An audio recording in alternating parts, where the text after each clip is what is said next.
We talk about managing. Yes. Now, in your book, This you is say very seven ways to manage a crisis. Yes. Give me just some. Pastor Benny, first of all, I believe that the reason God created man was for management. Really? I have never heard it put that way. When I read the Bible, people normally think I'm reading a different Bible. Let me read what was on God's mind when he made you.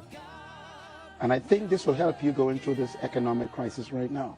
In the book of Genesis, I'm going to show you a verse you never saw before. Please. I've read and reread and reread. Me too, until I found it.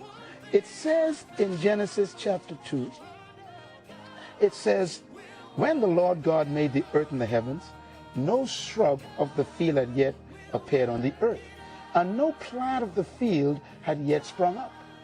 Why? Because the Lord God had not allowed it to rain on the earth. Why? Because there was no man to manage the earth. Now, that's a verse you and I never saw. Marvelous. This is powerful to me.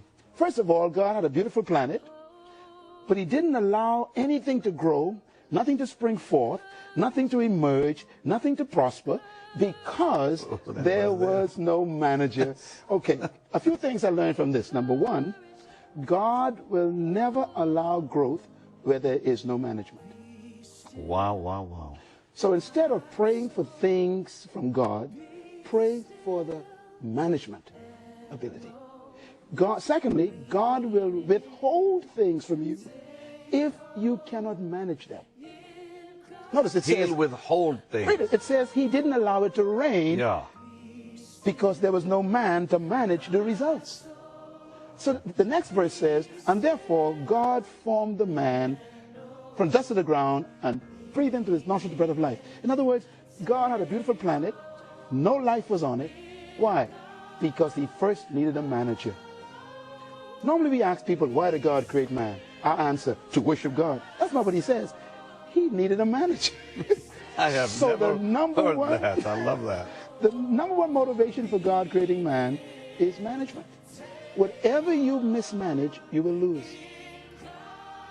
That is powerful. That's why management is so important in this process. Whatever you do not manage, you lose. In other words, God will never give you what you pray for. He will only give you what you can manage. You pray for a new house, and God's looking at the apartment that's unkept.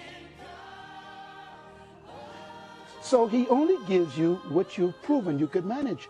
Some people get jealous of your ministry, but they don't understand the machinery behind this ministry to manage all that's necessary here. And the day you mismanage this ministry, you will lose it. Absolutely.